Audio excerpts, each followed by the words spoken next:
Hey everyone, it's your girl TeraMichelle. Welcome to or welcome back to my channel, Opinionated Scents, our safe space to discuss all things fragrance, whether we like them or not. In this video, I will be following up my first impressions of Ariana Grande's Cloud Intense, as well as talking to you guys about marshmallow and whipped cream fragrances that I love in my collection. So let's jump right into the video. First up, we're going to go ahead and discuss Cloud 2.0 or Cloud Intense from Ariana Grande. So I want to go ahead and say, this fragrance annoys me because while I do love the smell, it is so hit and miss to me as to when I can smell it. So if I have sprayed perfume on my 8-year-old daughter or on my cologne on my 7-year-old son, or if my daughter, my 17-year-old, has sprayed on her layering concoction for the day, I can barely smell this. We witnessed that in my first impression video when I sprayed Cloud first. I could not pick this up until I sprayed it heavy on my skin. So this fragrance is very interesting to me. So I will say that I still like the notes. I still firmly believe that in this situation here where we have that bergamot lavender pear opening, I would say in the original Cloud, you're getting, let's just throw some generic numbers out there. Let's say in the original Cloud, they put in 10% bergamot, 10% lavender, 5% pear. In this version, I think that they put in 5% lavender, 5% bergamot, and maybe 10% pear, and then put in the same amount of all of the rest of the ingredients or the same concentration. And then I think in my head, the way that it works in my head, because I'm not a perfumer, I don't know, I feel like that is why those other notes that we love so much kick in quicker. I don't necessarily think it's so much more heavily concentrated on those others. I just think they dialed back the ones that people complained about the most. And the number one complaint I heard about the original Cloud from people was that they didn't like the lavender. It pulled too masculine on them. Or they didn't like the irky jerky, maybe clash that they got in their noses or to their scent palettes of the lavender meets bergamot in the opening. The pear was lost on almost everybody. So this one for me, when I sprayed it in my little mom cave, still 2 days later, it smells like that. So freaking interesting, because this doesn't pull like this massively intense, extreme, long-lasting fragrance. I topped up quite a bit. Like I'm missing, y'all. I've worn this 3 times now and I'm missing a lot because I'm searching for the smell. But what I will tell you is that people complimented me like they could just smell it so wonderfully. So I think it also has a little bit of that trickery from Baccarat Rouge 540, because that is definitely a peekaboo fragrance. When I forget I have it on and I'm not necessarily pulling it anymore, it kind of sort of feels like I'm nose blind. The wind will come or a breeze will come or somebody will walk in. They'll say, oh my gosh, you smell so good. Then all of a sudden it's back.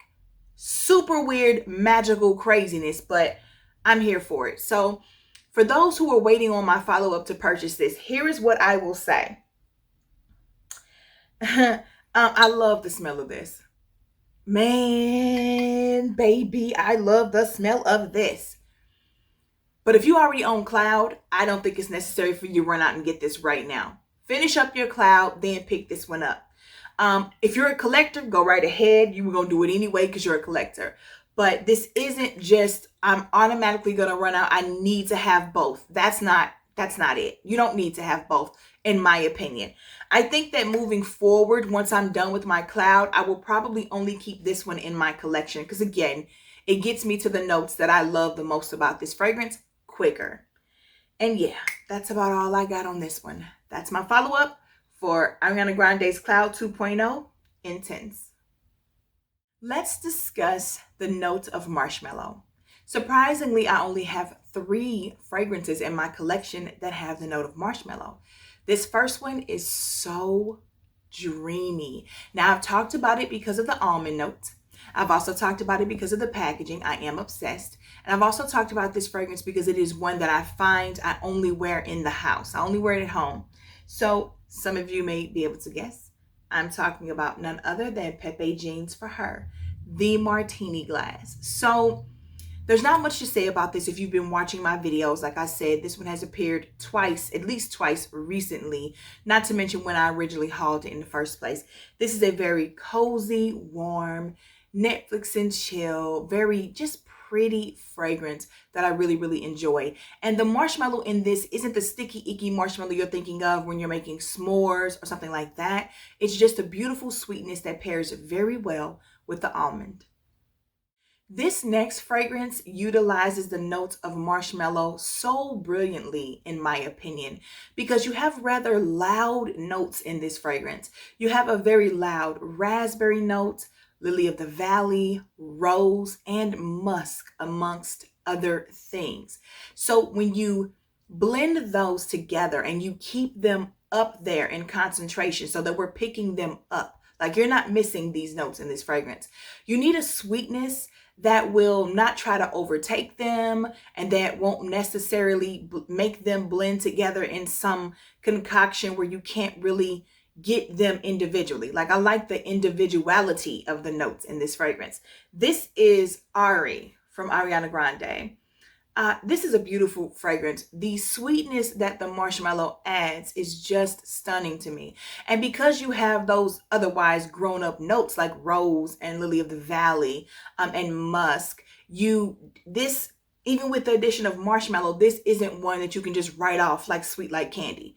Her Sweet Like Candy is so juvenile, in my opinion. Not a bad thing. If you're an adult and you're worried, that's keep it up. You know what I'm saying? I'm not downing it, but what I'm saying is I immediately gave it to my 8-year-old. I didn't even attempt to give it to my 17-year-old. I just thought, this is so cute. This smells so good and so yummy. It's got to be for a baby. Not a baby, but like an 8-year-old. So, but this one here gets to keep that adult edge, but still bring in that sweetness for those of us like me who need that sweetness. We're not just grown yet. We just grown. That's it.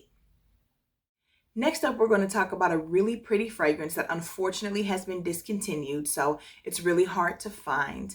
But the combination of ginger, marshmallow, and jasmine is absolutely beautiful.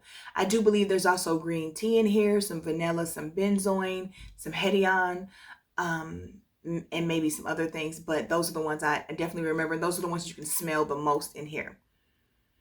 The use of ginger, marshmallow, and jasmine, though, I mean, if you don't talk about anything else, it's just amazing. We have by Kilian, I Don't Need a Prince, by my side to be a princess, otherwise known as Princess by Kilian. Before I talk about my whipped cream fragrances, I do want to add, if you have a marshmallow fragrance that actually smells like the sticky, icky marshmallows we put in our hot cocoa or that we use when we're making s'mores, please drop it in the comment box below. I honestly want to find that type of loud, potent marshmallow note. I know there's marshmallow in Kilian Love Extreme, but is it that type? Let me know. First up, we're going to go ahead and talk about Ariana Grande's Cloud and Ariana Grande's Cloud 2.0 Incense. Both of these have that note of whipped cream to pair up with that beautiful lavender and musk.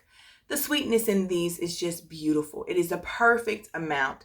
And usually when people are talking about whipped cream and fragrances, well, this one is always on someone's list. This is a new one, so I'm sure it'll start making the rounds as well. But I do really like the addition of sweetness that whipped cream adds to these fragrances. This next fragrance gives me a beautiful whipped cream note. There's a lot of things in here that can be considered tart, from Granny Smith apple to red berries to raspberry. We know raspberry can come off tart. But the whipped cream in this, the amber in this, the musk in this, I do believe there might be vanilla in here too, but don't hold me to it, just works so well. But the whipped cream, it gives me the sweetness that I need. And here is how magical it is in this fragrance. The whipped cream wraps itself around the red berries and the raspberry while still allowing them to be tart. So again, I'm wondering if the note of whipped cream is just one that comes in and says, hey, I'm here to do a specific job. I'm bringing my sweetness. I won't step on your toes. Don't step on mine. It's not trying to wipe any other notes out. Sometimes when you have too heavy of a musk or too heavy of a vanilla or too heavy of an amber, everything else is drowned out and you might get hints of it here or there. But in Dolce & Gabbana, light blue, Love is Love, I get the whipped cream and I still get the raspberry and I still get the Granny Smith apple and the red berries. I just really enjoy this fragrance. And it does tout an ice cream note, but again, you know, those ice cream notes are kind of hard. With the Salvatore Ferragamo Signorina Rebelle, I got it way more. With this one, I pick up on the whipped cream, not so much the ice cream. This next fragrance caught me off guard, as you guys saw in my haul. This is such a fun, fruity, youthful, just sweet fragrance, not to be taken too seriously. It has notes of candy apple, rose, vanilla, and whipped cream. I love it. I love it. This is Escada Candy Love. If you're looking for a fruity, sweet, youthful fragrance, and yes, you can still wear it in your 40s because I wear it, this is a perfect choice. If we're going to talk about a whipped cream note, I have to mention this fragrance because it's absolutely the fragrance with the most prominent whipped cream note in my collection.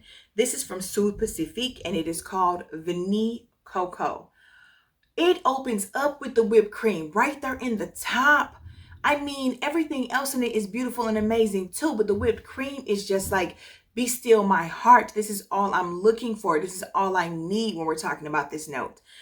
So if you haven't gotten your nose on this, you might want to. There are so many different flankers or different perfumes from this line I want to try, but I'm so glad I started with this one. It is everything. And I almost wish that it had something about whipped cream in the name because it is such a prominent note. This next fragrance is really thought of as a wedding day fragrance. It is so beautiful. It has some excellent florals. Starts out with white currant. Then you're going to get some jasmine, some iris, some magnolia. But the combination of whipped cream and tonka bean in this is what just gives it so much life to me. This is from the KKW Diamonds 2 collection. This is, Diamonds 1. Let me not get that mistaken, because I didn't like the Kourtney's version in KKW Diamonds 2. This is KKW Diamonds, the first collection, and this is Kourtney's. So this is the yellow diamond, which would be a canary diamond, right? Or something, canary. Look, I don't know with these girls. I cannot. This is a beautiful fragrance. I love it so much. I do think it's perfect for a wedding day, whether you're getting married or you're just going to a wedding. But it just transitions beautifully. You can start off wearing this during the day and then top up at a time where you're going to be clean into the dry down and go for drinks or go to a movie. Like that base gets sweeter and deeper and a little sexy, so it can transition well. It's an everyday multi-purpose fragrance. I love it. So yeah. Last but not least, I'm going to talk to you guys about the loudest perfume on this list, which has probably the second most prominent note of whipped cream. This is from Zadig and Voltaire, and this is Her. This is sandalwood, chestnut, vanilla, and absolute whipped cream. I love this. The whipped cream is what comes in here and reigns in the sandalwood, the little bit that it is reined in, because if you don't love sandalwood, stay away from this. If you think sandalwood is masculine, it is going to be as masculine as it can get in this fragrance to you. This is not safe for you. That's my PSA for you guys. But if you love sandalwood like I do, and you think it just sounds amazing to whip it up with some jasmine sambac, like I said, vanilla, some chestnut, and some whipped cream, amongst other things, I'm telling you, this is amazing. It's so creamy and it's so rich. And sometimes I really wonder if this is not in my top 10 for life now. I mean, I'm moving very quickly through this bottle. If you can tell where it is, it's rather low. And I had to stop myself from wearing it because this is definitely a year-round fragrance. Don't get it twisted. You can wear this in the heat and in the cold. It doesn't matter. It's so good. It's so good. And again, it is that whipped cream that feminizes that sandalwood so that it doesn't go too masculine. I love this fragrance. Well, that is it for my video today, guys. If you're still here, please remember to click that like button and subscribe to my channel. Go ahead and join the Terra Squad, as well as click that notification bell so that you never miss any of my future uploads. Guys, in 2 days, September 25th, will be my 1-year anniversary here on YouTube. I couldn't have gotten here without you guys. I appreciate you guys so much. Love you so much. Thank you, thank you, thank you, thank you for rocking with me. Man, it's been amazing. As always, I love to talk to you guys in the comments. I really, really am looking for amazing marshmallow fragrance suggestions. So drop your favorite, longest, strongest lasting marshmallow fragrance in the comments below. You can also tell me your favorite whipped cream fragrance as well. You know I love sweet. I'm here for it. And until then, bye.